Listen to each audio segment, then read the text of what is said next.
خدای مبارک شه.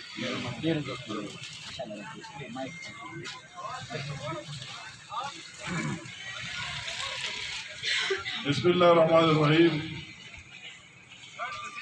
افسر افغان سے اور جماعتوں قابل احترام وکیلان ډاکټران او ځوانان بوډاګان او زور انتهایی قابل احترام ورونو، زه له اخلاصه افسر افغان صاحب ته د هغه خاندان ټولو ته داسې د خوشحالۍ په موقع چې په ژوند کې یو ځل راځي، ځان د دویم غږ ډېر خلاف یم، الله دې بیا نه راولي چې یو ځل راشي، دا هر چا ته یم، همدغه کافي. هغو ته مبارکباد ورکوم او الله تعالی دې زموږ د ژوند مخکې او یو بل سره ډېر د مینې محبت وساتي. زه څنګه زه خبره وکړه د ده چې په کوم الفاظو کې ما ته راول سر له دعوت راکړی و، واقعي د هغې نفي کول او ډېره مشکله خبره وه. زما انتهایی کوشش و چې را کوم اخلاص خلوص محبت سره د بار بار ویلي دي په کار زه خامخا لاړ شم او زما هغه مصروفیات د پته را تاسو ټولو ته ما چې د لیدرونی خلک ټول دا زموږ داسې د پوهې یو ځای دی او موږ پرې فخر کوو. تاسو ټول پوهه خلک هر سړی پوهه هر سړی اوری او ګوری او ټوله دنیا واشکوي چې څه کېږي. انتهایي مصروفیات زموږ نن یو شیډیول میټینګ و په لاهور کې، زموږ یو کور کمیټي ده 8 کسانو. ما انتهایي کوشش کوي چې یاره یا خو د ما ماینس کړي دا میټینګ نه معاف کړي یا هغه میټینګ تاریخ چینج شي. نو هغه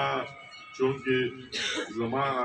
د ایستل خو د مشکل و، ځکه چې زه د صوبې نه یو کس یم، د صوبې نمایندګي به مې کوله.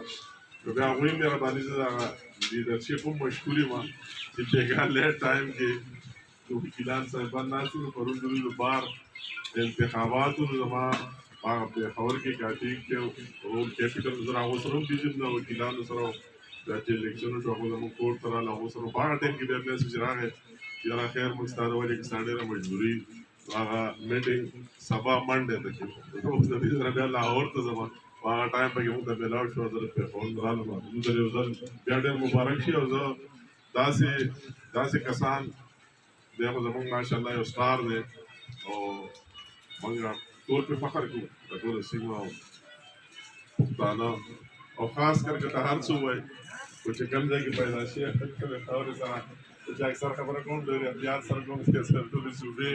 مشري کوم ځای چې څومره پریشانو دا ونه وایي چې دا خو آخر که ته هر څه ووایي خو چې کوم ځای کې پیدا شي بیا به هغه ځای راځي. نو د دې شغلې خلکو ته په هغې باندې ډېر فخر دی، د په هغه ټیلنټ باندې د په صلاحیت باندې او هغې سره که هر څوک خبره کوي نو وروسته دا تپوس کوي چې دی رقم ځای یاره دغه هلک چې و هغه رقم ځای زموږ دپاره دغه اعزاز خوشحالۍ خبره ده. او داسې خلک په کار ده چې موږ ټول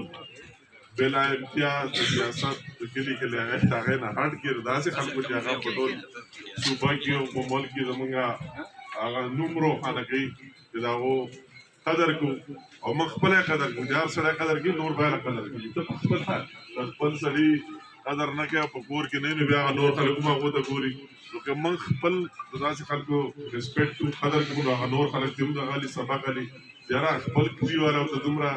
عزت ورکوي واقعي به پکې ځای او که یو سړي کې ډېر ټیلنټ چې خپل